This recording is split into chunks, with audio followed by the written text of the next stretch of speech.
네, 반갑습니다. 저 키투웨이 권영상 대표입니다. 오늘 제가 말씀드릴 거는 이제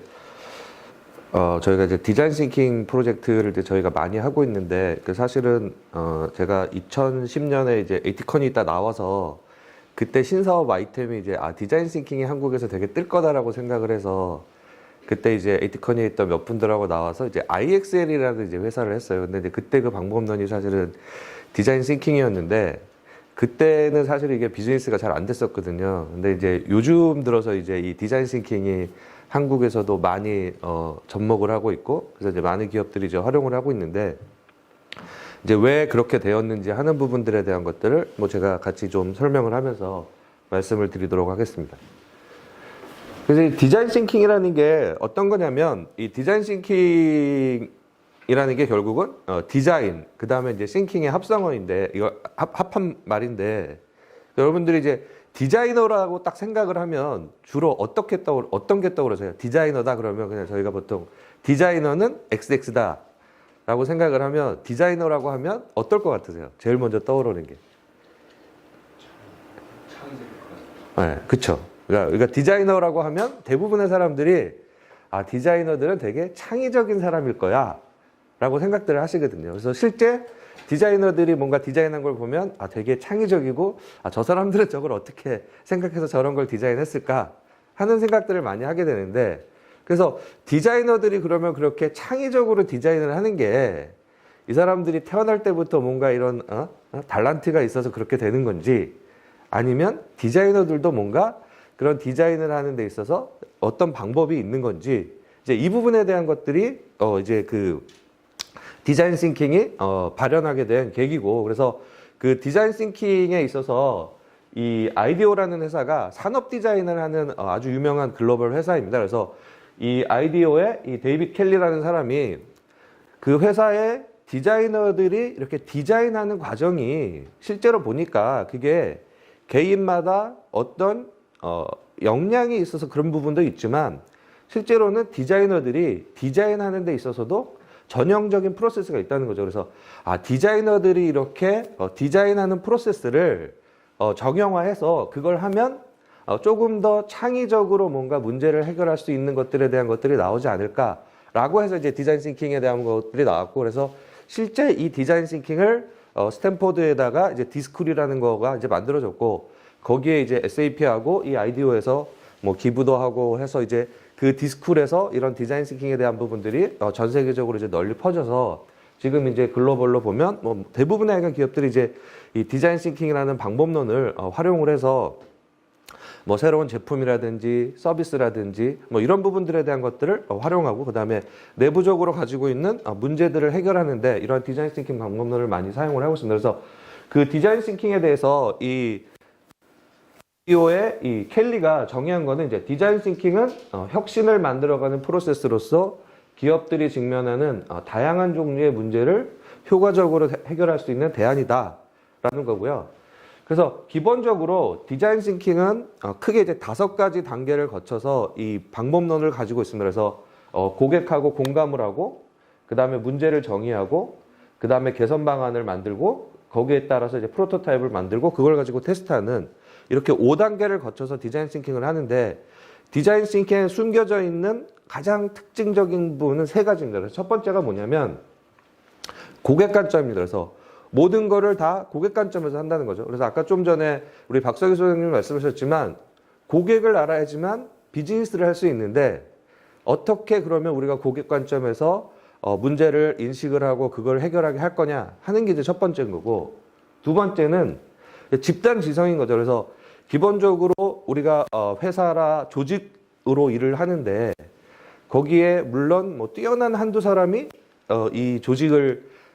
이끌고 그 다음에 리딩을 하면서 이 조직에 뭔가 새로운 기회나 이런 부분들을 줄 수도 있지만, 실제로 그럴 수 있는 기회는 많지 않고 대부분의 뛰어난 사람들을 조직으로 모아서 그 조직에 있는 구성원들이 어떻게 협력을 해서 아이디에이션을 통해서 아이디어를 내고 그걸 가지고 실제 비즈니스를 해나갈 거냐 하는 부분이 좀 상당히 중요하다는 부분이고, 그 다음에 세 번째는 빠른 실행입니다. 그래서 뭐 잘 아시는 것처럼 워낙 지금 이제 경쟁이 치열해지고 있고 이런 부분이고, 그 다음에 최근에 뭐 이런 IT 기술이라든지 뭐 3D 프린팅이라든지 여러 가지를 통해서 과거하고는 다르게 우리가 빨리 뭔가 시제품이라든지 이 서비스에 대한 것들에 대한 프로토타입을 가지고 그거를 테스트해 볼 수 있는 그런 환경들이 되기 때문에 그런 것들을 통해서 조금 더 리스크를 줄여가면서 어떻게 빨리 시장에 고객이 더 만족할 만한 제품과 서비스를 낼 것이냐 하는 이러한 세 가지가 일단 디자인 싱킹이 가지고 있는 큰 세 가지 개념이고, 그래서 이 세 가지 개념하에서 그러면 한국 기업들이 어떻게 이것들에 대한 것들을 해야 되느냐 하는 부분들을 보시게 되면 이게 되게 당연한 말이거든요. 모든 사업을 사는 데 있어서 제일 성공할 수 있는 거는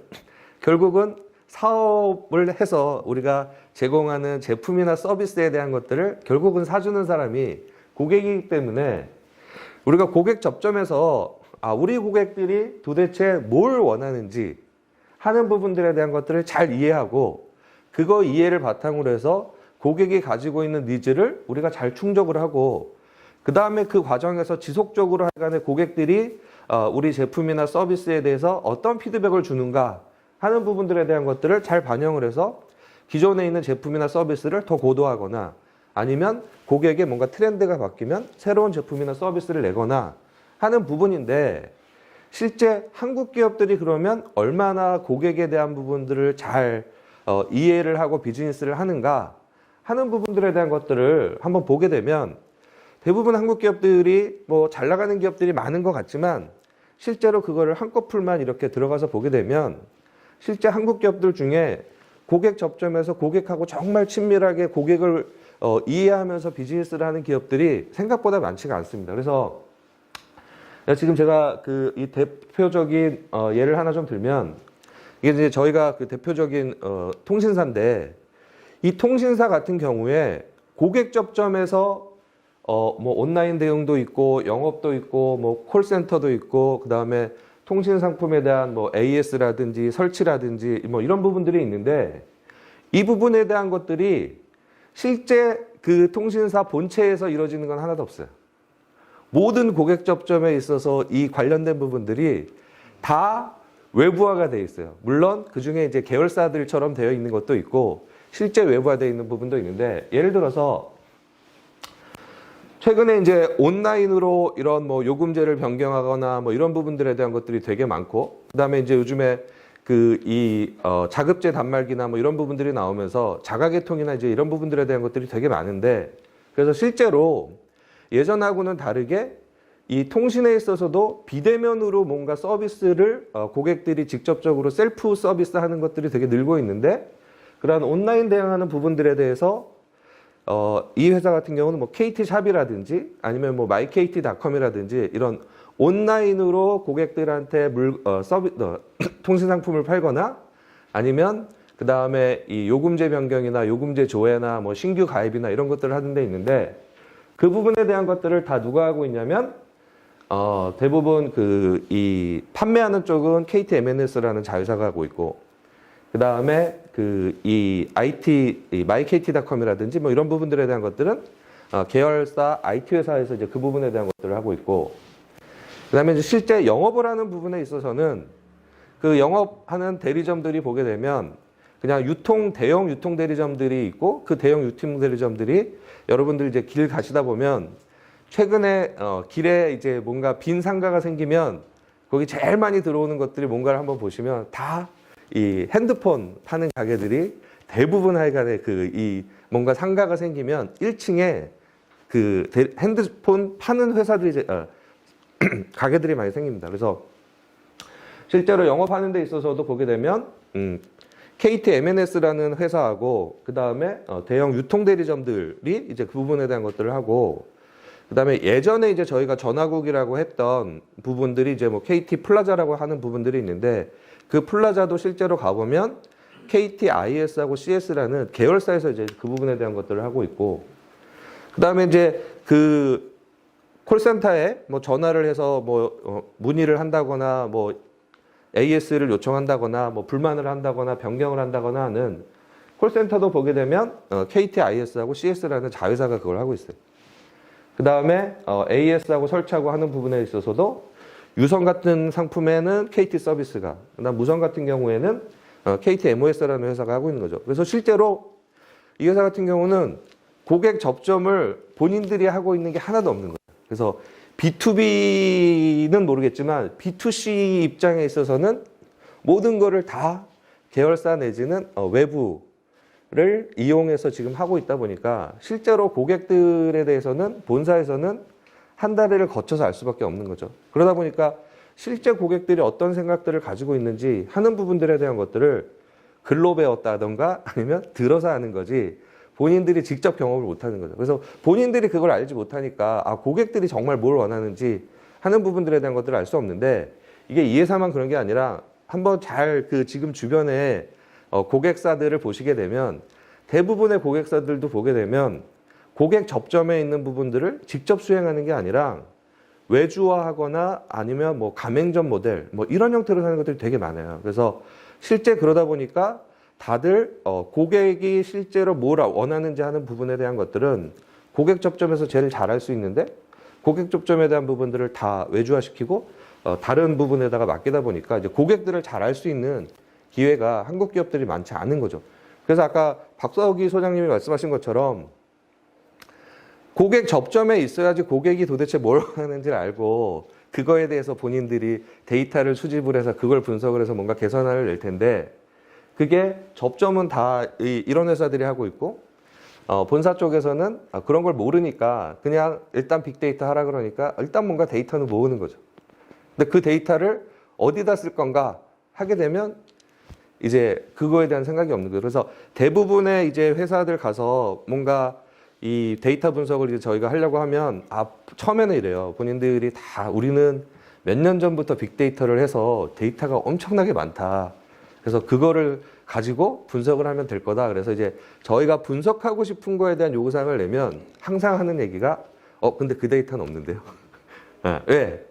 목적을 가지고 뭔가 데이터를 저희가 수집을 해야 되기 때문에 되는데 그게 아니라 그냥 하여간 정말 데이터를 모으는 거예요. 그래서 그냥 그 데이터를 모은 게 과연 어떻게 쓸 것인가에 대한 고민이 없이 모으다 보니까 데이터 양은 많은데 실제로 쓸만한 데이터는 없는 거죠. 그래서 이렇게 고객 관점에서 이런 부분들에 대한 것들이 지금 뭐 삼성전자도 사실 마찬가지예요. 삼성전자도 잘 아시는 것처럼 삼성전자 서비스라는 데에서 AS라든지 이런 설치라든지 뭐 이런 부분들을 하고 있고 그러니까 그 접점에서 사실은 뭔가 불만이 있거나 이런 부분들에 대한 것들은 본인들이 모르는 거죠. 그래서 고객 관점에 대해서 이제 이런 부분들이 하나 있고 그다음에 두 번째는 이제 집단 지성인데 결국은 이제 저희가 회사를 다들 운영을 하시니까 회사에 보면 실무자급이 있고 그다음에 이제 위에 관리하는 뭐 임원 내지는 뭐 부장급 뭐 이런 부분들이 있는데 기본적으로 지금 한국에 있어서의 지금 딱 시기가 뭐냐면 이 관리자층하고 그다음에 실무자층하고의 이 제너레이션 갭이 엄청 큰 거예요. 그래서 세대 간의 차이가 엄청 큰데 그게 뭐냐면 그 관리자층 같은 경우에는 예전에 본인이 공부할 때 이 한 반에만 70명, 뭐 60명 되는 데서 이 주입식으로 이 공부를 했기 때문에 그분들이 뭔가 수평적으로 대화를 하면서 창의적으로 뭘 할 수 있는 게 없는 거죠. 그래서 지금 관리자층에 있는 대부분의 사람들은 수직적으로 뭔가 군대 문화 이런 부분들에 대해서 되게 익숙해 있고 그 다음에 본인들이 공부를 할 때 주입식으로 공부를 해서 그걸 가지고 시험을 봐서 대학을 가서 그걸 가지고 하여간 계속해서 이 트레이닝 받은 거로 비즈니스를 했었기 때문에 이런 기계적 사고에 되게 익숙해 있는 세대고 반면에 지금 저희가 실무자층이라고 할 수 있는 20대하고 30대들은 한 반에 다 뭐 20명, 많아야 30명 정도 되는 환경화에서 초등학교, 중학교, 고등학교를 배웠고 한 반에 20명 내지 30명이다 보니까 요즘에 있는 젊은 친구들은 학교에서 공부를 할 때도 예전처럼 주입식으로 하는 게 아니라 뭔가 조 단위로 그룹을 만들어서 이 스터디를 하고 발표를 하고 뭐 이런 부분들에 대한 것들이 상당히 이 교육 과정에서 본인들이 어려서부터 배운 부분이기 때문에 수평적으로 어떻게 커뮤니케이션을 동료들하고 할 건가 그 다음에 본인들이 어떻게 창의적으로 뭔가 솔루션을 낼 건가 하는 부분들에 대해서 되게 익숙해 있는 세대인데 이 관리자층하고 실무자층이 지금 이제 섞여서 일을 하는데 아무래도 관리자층이 힘이 더 있다 보니까 실제로 이 젊은 친구들이 가지고 있는 이러한 이 아이디어나 이런 부분들에 대한 것들을 충분히 하여간 지금 저희가 활용을 못 하고 있어요. 그래서 이 대기업들 그다음에 뭐 저희 이제 뭐 아담면에 계신 여기 계신 분들도 젊은 친구들이 가지고 있는 그러한 역량을 어떻게 잘 끌어낼 것인가 하는 부분에 대한 것들이 상당히 중요한데 이제 그 부분에 대한 것들을 잘 모르고 있다 보니까 이제 이런 부분들을 어떻게 끌어낼 수 있게끔 하는 하나의 제도적인 방법론으로서 이런 디자인 싱킹을 쓰게 되면 디자인 싱킹을 할 때 이런 젊은 사람들이나 뭐 이런 관리자층들이나 같이 하기 때문에 그러한 젊은 사람들이 가지고 있는 아이디어를 끌어쓸 수 있는 부분이 있고, 그다음에 이제 두 번째는 뭐냐면 저희가 이제 그 기업들이 아무래도 이제 커지다 보니까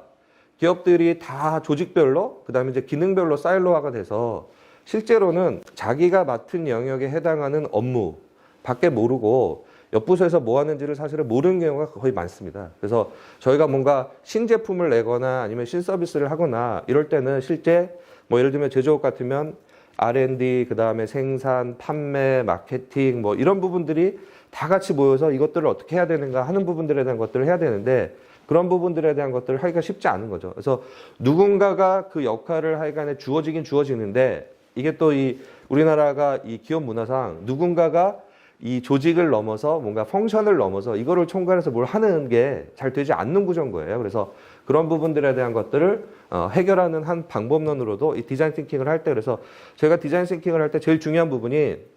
어느 부서의 사람들을 다 같이 한 자리에 모을 건가, 그 다음에 직급이 좀 있는 사람하고 그 다음에 직급이 없는 사람들을 어떻게 구성을 해서 이 디자인 싱킹을 할 건가 하는 부분이 실제 디자인 싱킹을 해보면 성공하는 데 있어서 아주 큰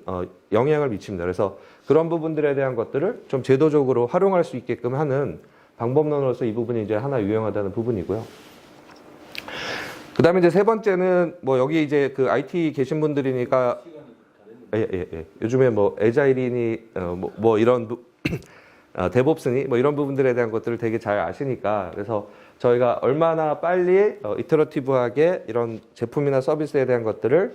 시장에서 내서 반응을 보면서 이것들을 할 것인가 하는 부분들에 대한 것들을 하는 게 되게 중요한 부분이기 때문에 이러한 디자인 싱킹이 최근에 이제 많은 기업들에서 활용을 하고 있고 각광을 받고 있는 거고, 그래서 뭐 방법론에 대한 부분들은 넘어가고,